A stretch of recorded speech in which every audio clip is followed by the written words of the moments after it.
台湾한 번 더 양안 관계 및 시사평론. 안녕하십니까. 4월 20일 월요일 시사평론입니다. 오늘은 타이완 해협 봉쇄 대비 한광 군사훈련과 전민방위동원 훈련을 주제로 진행합니다. 그동안 국책 관련 싱크탱크 전문가들을 취재할 때 필자는 특히 타이완 한국 관련 정치, 경제와 군사 분야 질문을 자주 해왔습니다. 전문가들은 국제정세, 지정학적 이슈를 논할 때 미국과 일본을 중점으로 다뤄왔고 늘 이들 국가가 국제무대에서 타이완에 대해 지지하는 발언이나 행동을 해준다며 고맙다는 표현을 했습니다. 그래서 한국과의 관계 증진에 관심이 깊은 필자의 입장에서는 사실 우리와 한국 간에도 긴밀한 우호 관계가 존재한다고 말해왔습니다. 그런데 한국어 단파방송 재개 5년여일에 전문가들이 한국 해군 군함의 타이완 해협 통과와 같은 확고한 지지가 없다며 한국도 미국과 일본 그리고 프랑스, 캐나다 등등 국가처럼 실질 행동을 보여주길 바란다는 말을 필자에게 했었습니다. 최근 일본 자위대 호위 구축함이 타이완 해협을 통과했습니다.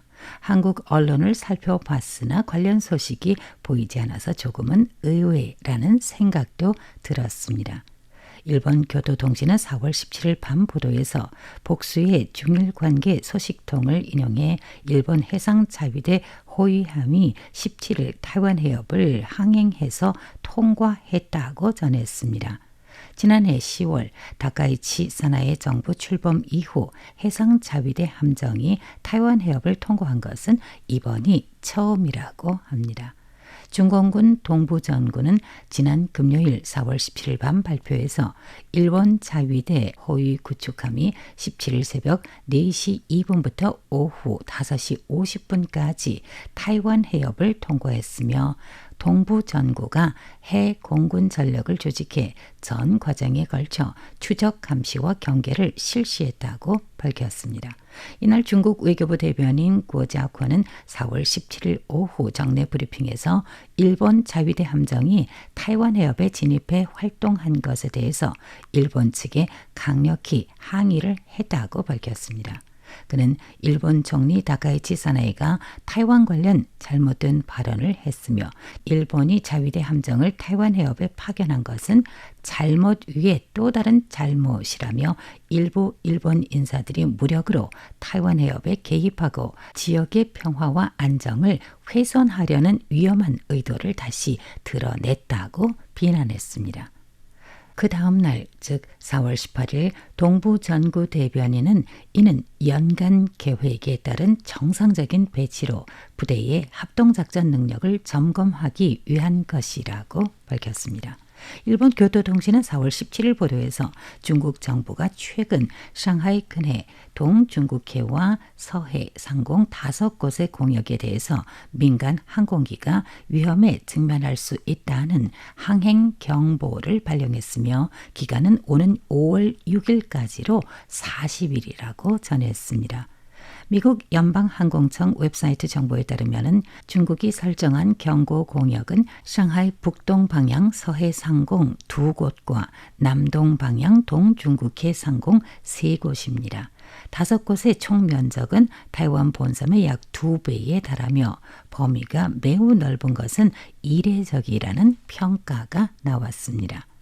이러한 보도를 접할 때 외국 군함이 타이완 해협을 통과하는 건 자유항행의 일환으로도 보이지만 베이징 당국은 그렇게 생각하지 않는다는 걸 드러내고 있어 아마도 한국이 이에 적극적일 수 없을 것임을 이해할 수 있습니다. 최근 미국, 이스라엘, 이란 전쟁으로 인해서 호르무즈 해협이 실질적으로 봉쇄됐던 현황을 묶어서 볼 경우 오늘날 타이완 해협도 봉쇄된다면 어떠한 일이 벌어질까 고민하게 됩니다.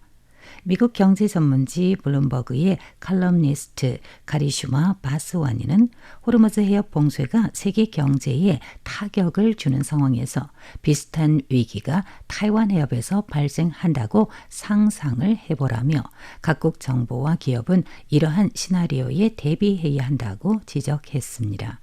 台湾해협이 봉쇄되면 전 세계 약 90%의 첨단 반도체 유통이 막히게 되는데 첨단 반도체 제품은 인공지능, 스마트폰, 자동차, 군사 시스템 등등 다양한 산업에 매우 중요합니다.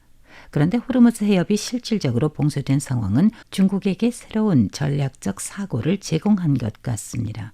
왜냐하면 이란과 미국이 호르무즈 해협을 어떻게 무기화하는지 주시하면서 동시에 타이완 문제에 대한 베이징의 선택지를 저울질하고 있다고 볼 수 있기 때문입니다.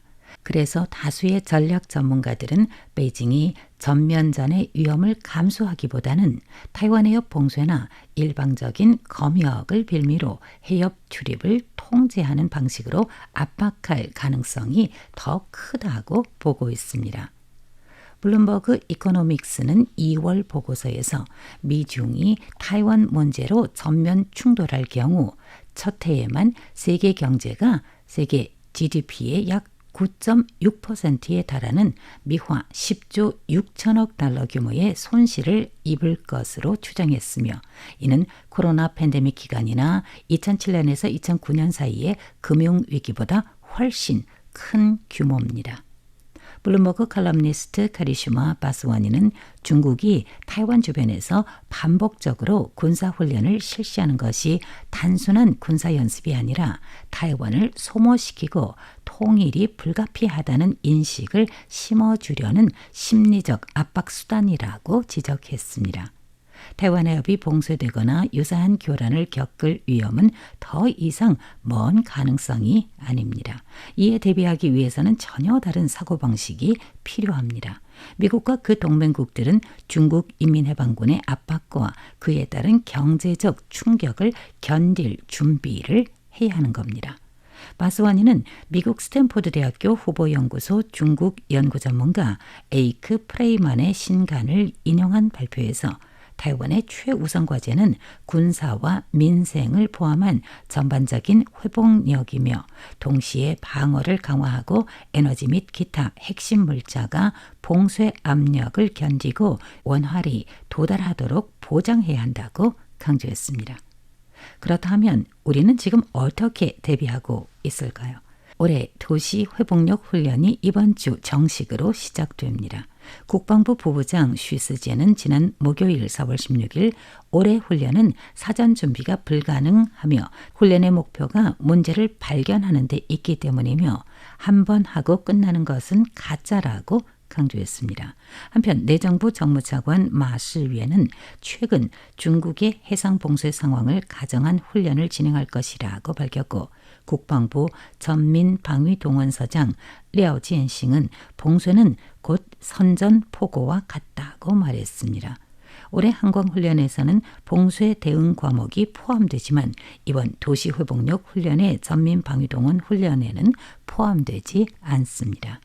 행정부는 4월 16일 회의에서 국방부로부터 2026년 도시회복력 훈련 전민방위동원 훈련 보고를 받았습니다.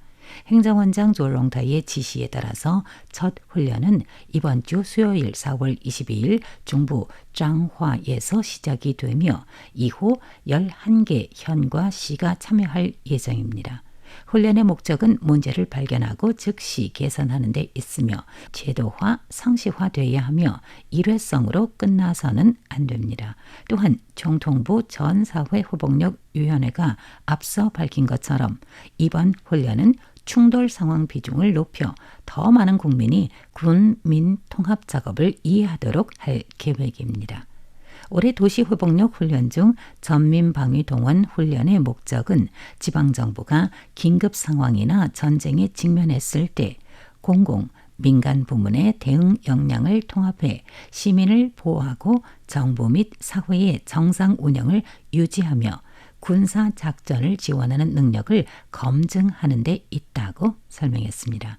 이번 훈련은 이틀간 진행되며 첫날은 도상훈련, 다음 날은 종합실습으로 이루어집니다. 모든 훈련은 제로 상태에서 시작해 지휘관의 명령이 내려져야 시작되며 물자를 미리 비축하거나 장소를 사전에 마련할 수는 없습니다. 훈련 이후에도 반복 훈련이 요구될 겁니다. 이번 훈련의 주요 과목으로 대피, 철수, 의료 후속 및 의료 역량 확충, 전시 교통 통제, 전략적 소통을 꼽았습니다. 목표는 훈련을 통해서 방위 능력을 사회 전반에 뿌리내리게 하고 극한 상황에서의 의사결정과 지휘 통제 능력을 검증하며 지방정부의 자원 지원 및 운용 능력을 점검하는 겁니다. 또한 현행 계획의 문제점을 발견해 향후 수정과 지속적인 훈련의 근거로 삼게 됩니다. 원고 작성 보도의 백점입니다. 감사합니다.